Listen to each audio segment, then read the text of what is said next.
The topic of today's short talk is the dark side. So, for those who don't know, the term the dark side is it's in my industry, in the fitness industry. We use the term the dark side, and it basically means it's when you come from being natty to not being natty. You start taking steroids. So, I learned this term from my first coach, who was my strength and conditioning coordinator on the Walt TV pilot that I shot back in 2020. And this is my first, it's a long story, but my first foray into bodybuilding and steroids and the dark side was at this time, and it was because of my strength and conditioning coordinator, who eventually became a bodybuilding coach. When you cross that bridge from natty to the dark side, life changes, obviously. And when I crossed that bridge, I was about to be 38, and I had a cycle of testosterone that I got from a buddy of mine that I bought a year prior. I sat on it for so long because I was so scared to use it. I didn't know. I was so afraid.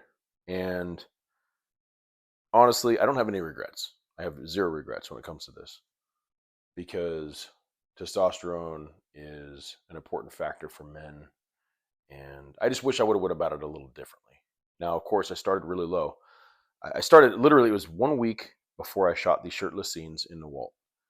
And I shot the shirtless scenes in San Francisco, and I started steroids. I started testosterone, 125 mgs a week of test. And it's not like you're going to see a difference in 1 week on tests, or anything for that matter, really. But I started it, and then because the production kept on getting shut down, and Skylar was in my ear about competing.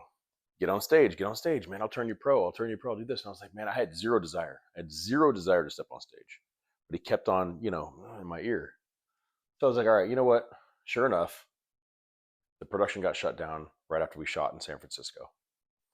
Production got shut down again. And I was like, production kept on getting shut down because it was COVID, and we needed all these regulations that weren't being met. Different cities had different codes, and if we violated, you get docked and you get this and that. It was a shit show. So I said, you know what? I'm in this phenomenal shape that Skylar built. So fuck it. Let's go. What do we got? So 1 month out was the Tahoe show, 2020. Center Podium, which they run a great production, by the way. If there's any competitors out there listening to this right now, Center Podium. I highly recommend competing at one of their shows. Great shows. Chris Mins. I don't know if I'm saying his last name right, but he's fucking awesome. Anyway, so I prepped for about a month. I was kind of in a prep anyway for the shirtless scenes for Nawalt. So I go the extra month. It was late September 2020. I step on stage. I take second place. And I was like, whoa, I took second place. I walked off with a bronze medal around my neck. And the fire was lit. And I was like, you know what? Dude, I ain't no second place. Let's go for this shit. Let's go. So Skylar chose another show that was on November 8th, 2020, one day after my birthday. And it was in Huntington Beach, California. And, I went down there and I swept the whole thing. The point I'm making here is that was my why. Why do you go to the dark side? That was my why. Because I was stepping on stage now. Okay. I was stepping on stage, and I wanted to go balls to the wall. My little 125 mgs of testosterone isn't really balls to the wall, for those who know. But for me, it was. Okay. And, here we are. I'm 42 now, and I've done other things. I've done other cycles now, and other types of steroids. And the question that I get a lot, especially from the young guys, is, when do I go to the dark side? When do I cross the bridge to the dark side? And I can't answer that for you. That's a question that you have to ask yourself, and that's between you and yourself and God. Okay? I can't answer that for you. But what I can tell you is that you need to be smart about this. Again, I always hear about dumbasses doing stupid shit. Guys in their 20s doing way too much. Maybe it was a good thing that I was such a fucking pussy when it came to this stuff, because I didn't start until I was almost fucking 40. So all these young guys these days are doing way too much, way too early. You age yourself, you age your organs, you enlarge your organs, you do a lot of bad shit. And we can get into that further as we progress into the podcast. But I guess the point I'm making is when you do start this, you guys got to understand you're not going to want to stop. Okay. You're going to get, if you take it to the level of bodybuilding competition, especially, you're not going to want to get off this train. Okay. Women are going to start noticing you more. Guys are going to start approaching you more. You become the man that all the guys want to be and the man that all the girls want to fuck. That's how this works. It's part of this process. It's a byproduct of that. And of course, I know that's a big appeal to most young guys, right? More attention from the girls. Now, I would just say be smart about this. I wasn't smart when I started, although I did start later. I will give myself credit for that. I was not smart. I didn't test my blood. I didn't see what my test levels were, my free. I didn't see any of it. So I still went into it kind of blind. So that's not the way to do it. When you come to the dark side, if and when you come to the dark side, do your due diligence. You got one vehicle to get you through this life. One. Don't fuck it up over needing some quick gains or wanting some quick gains, rather. Because guys will take one look at a jack dude in the gym and be like, I want that. Okay. Yeah, I get it. You want that. But this shit doesn't happen overnight. There's no shortcuts. And you got to understand, you're doing yourself a huge disservice by taking so much gear at such a young age. I mean, dude, I got nothing but respect for Chris Bumstead. Nothing but respect. The guy's younger than me. I mean, honestly, he's a 5 or 6 time Mr. Olympia? I don't even know what he is. Honestly, he's a fucking beast. 100%. Bumstead is a beast. I got nothing but respect. But Bumstead is already, he looks old.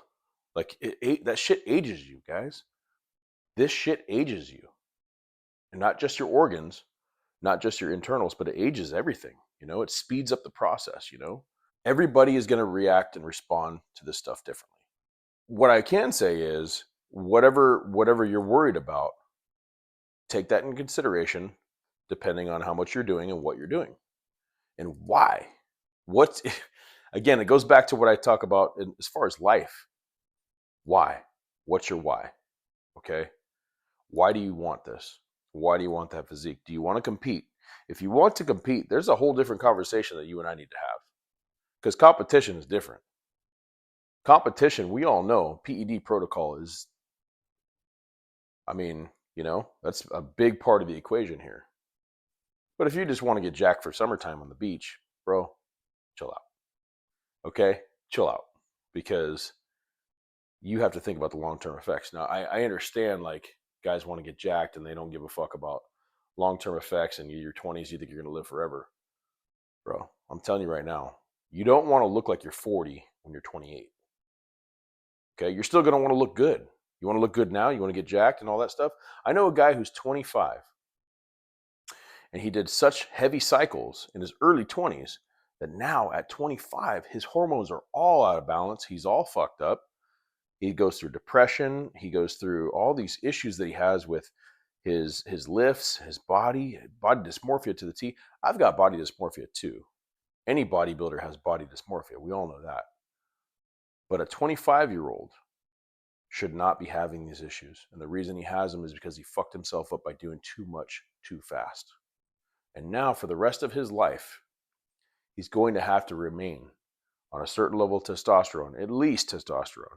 And he's probably going to, knowing him, he's probably going to cycle in a bunch of other shit because he wants that fucking feeling. He wants that look. He wants that attention. It's addictive. It is addictive. Okay? You start looking freakish in the gym, you start putting up some crazy weight, people notice. It's that wow factor. You become the star. The main lesson here is, guys, they don't call it the dark side for no reason. They don't call it the dark side for no reason, okay? If and when you come to the dark side, you need to be smart about it. Okay. The lesson of today is if and when you come to the dark side, be smart about this shit. Okay. You don't have to go crazy with this. You don't have to get that. You don't. I'm telling you right now, it is not worth it to go that crazy with it. And if women, if getting girls, that's one of your goals, which I'm most of the guys I talk to, first thing they say, I want to get the girl, right? I want the girl. But what they don't understand is when you get jacked like that, guys are going to come approach you more than girls. Girls don't approach. Come on, man. I mean, yes, some do, but guys are going to be the ones that come up to you more than anything. So you want the girl. Just understand that most women don't find the bodybuilder look attractive. Now, whether you care or not, that's a whole different conversation because I don't give a fuck. I do what I do for me. It's not about the girl for me. Can the dark side change your life for the better? Fuck yeah. I can attest to it. Coming to the dark side has changed my life for the better. And like I said, I have zero regrets. I made that commitment to myself to go to the dark side. I fully understood what the ramifications of me doing this were going to be. I took all that into consideration when I started this process, as you should too. Just understand when you go to the dark side, there ain't no going back to the light. You cross that bridge, it's over. Understand what you're doing. And if you're going to go for it, go for it. Be smart.